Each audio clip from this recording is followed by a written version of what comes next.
بسم الله الرحمن الرحیم. عرض سلام و وقت بخیر خدمت دوستان عزیز.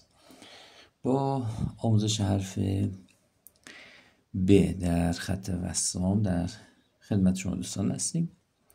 خب حرف ب مانند حرف الف 4 مدل 4 صورت نوشته میشه. خب ما قبلا گفتیم که معیار سنجش ما برای اندازه‌گیری چیه؟ نقطه است. خب من ابتدای حرف ب رو رسم میکنم.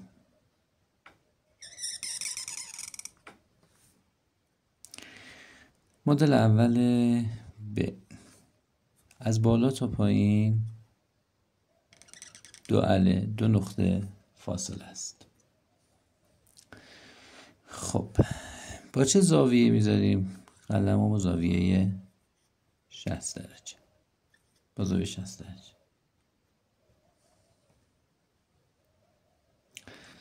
خب برای اجرای قسمت پایین ب ما قلم رو دوستان بین قسمت که بالای خط قرار گرفته و پایین خط اینجا میذاریم یا وسط.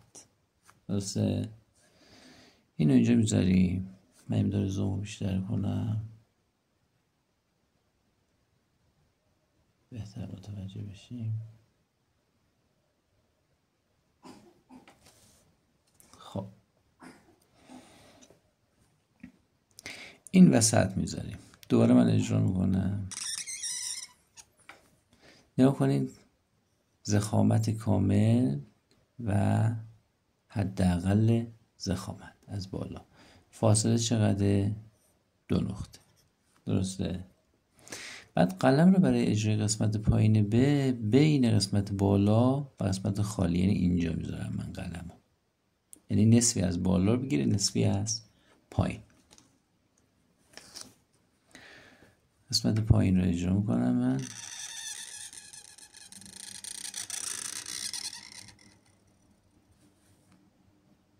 قسمت پایین.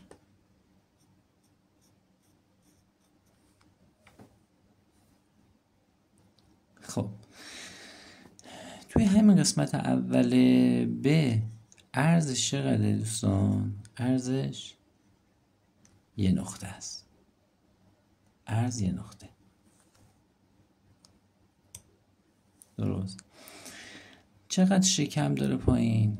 به اندازه نصف قلم. چقدر شکم داره بالا؟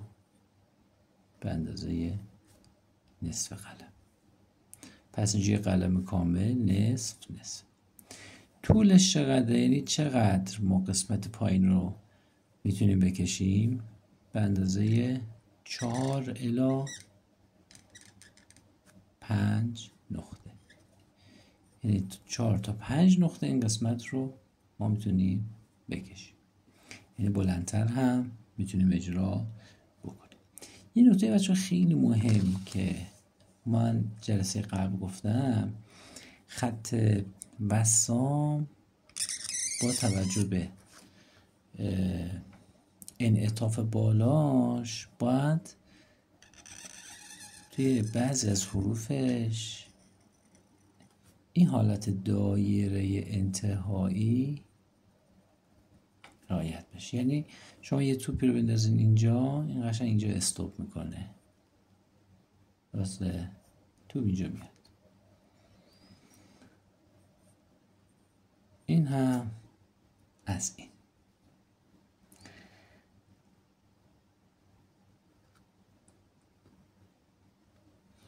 خب توی این اگه دقت بکنیم ببینیم که این قسمت انتهای با به قسمت پایینی ب روبروی قسمت پایینی هست و یه فاصله ای رو ما تقریبا اینجا داریم. یه مطلب. اما به مدل دوم رو دوستان دقت کنید. ما الف رو با زاویه 75 درجه اگه یادتون باشه این حالت اجرا میکنیم میرفتیم پایین. درسته؟ به مدل دوم ابتداش همین الف هست. یعنی چی؟ یعنی ما اگر این خط عمود داشته باشیم اینجا و به اندازه نصف نقطه فاصله بدیم، به نوع دوم به اندازه نصف نقطه با خط عمود فاصله داره. خب اندازش چقدر هست؟ عرضش همون یک نقطه است، یعنی ما قوس زیادی نباید بدیم. اما طولش دقت بکنید، مدل اول 2 نقطه بود، درسته؟ مدل دوم 2 نقطه و نیم هست.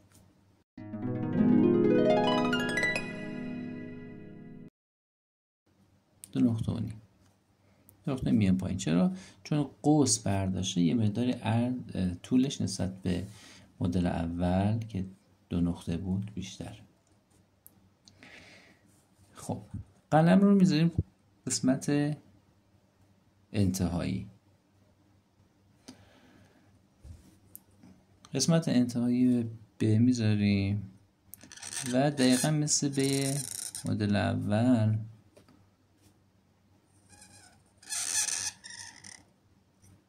این رو اجرا میکنیم.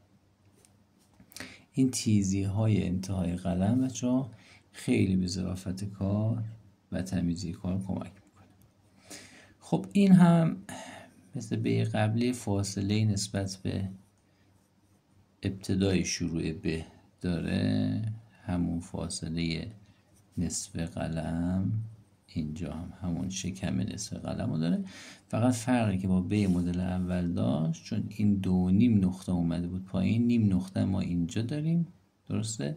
کلا فاصلهش میشه 3 نقطه، یعنی از بالا ما تا انتهای با 3 نقطه فاصله داره.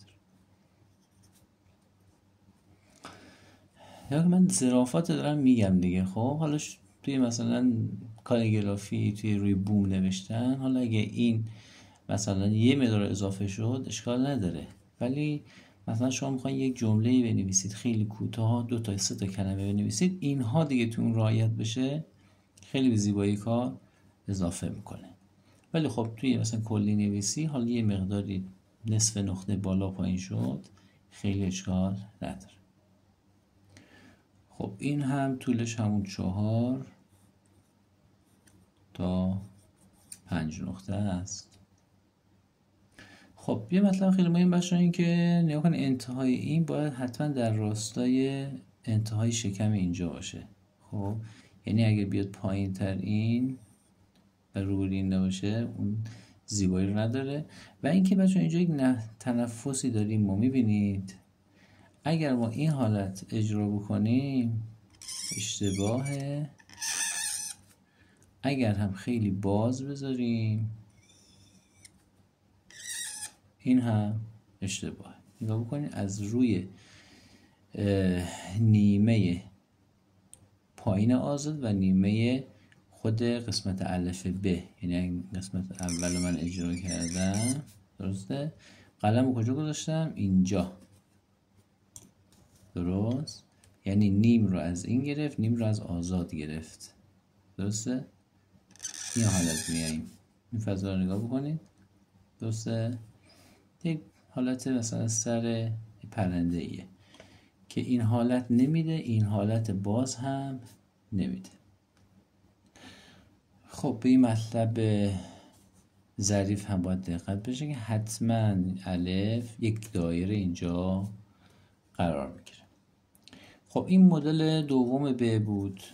مدل اولش هم که اینجا گفتیم. 2 مدل دیگه هم داریم که از اینها هم استفاده میشه. مدل سومش این که ما اول اجرا بکنم، من این رو این ب با قوس کم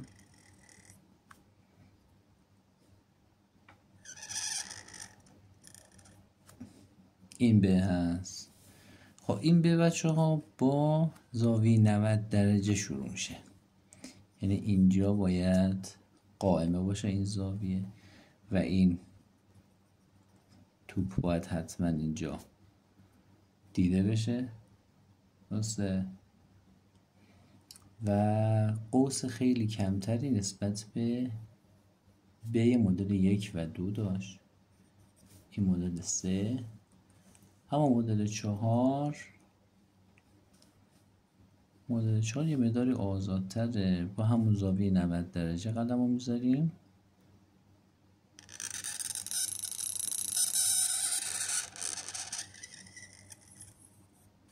این حالت. حالا یک توره کوچیک هم اولش میدیم. سعی کنید توره رو آخر بدید. این توره کوچیک رو آخر میدیم، خیلی کم. اینجا هم زاویه 90 درجه هست، اینجا هم اگر ما دایره در نظر بگیریم این توپ اینجا قرار میگیره. البته مدل 3 و 4 رو کمتر استفاده میکنیم، کمتر استفاده میشه. مدل 1 و 2 بیشتره، ولی خب میگم جایی که فضا داریم و امکانش هست که اینو اجرا بکنیم، وسط چند تا حرف یه بی اینجوری بیایم یا بی کشیده بیایم، زیبا میکنه کار رو. خب ما میتونیم بچه ها مثلا اینها رو حتی با طول بیشتر هم انجام بدیم و جایی که فضا داریم زیبایی کار رو زیاد میکنه. خب پس ما 4 مدل زوم رو کم بکنم، 4 مدل ب رو انشالله تمرین بکنید. تو این جلسه خدمتون عرض کردم. موفق و مؤید باشید.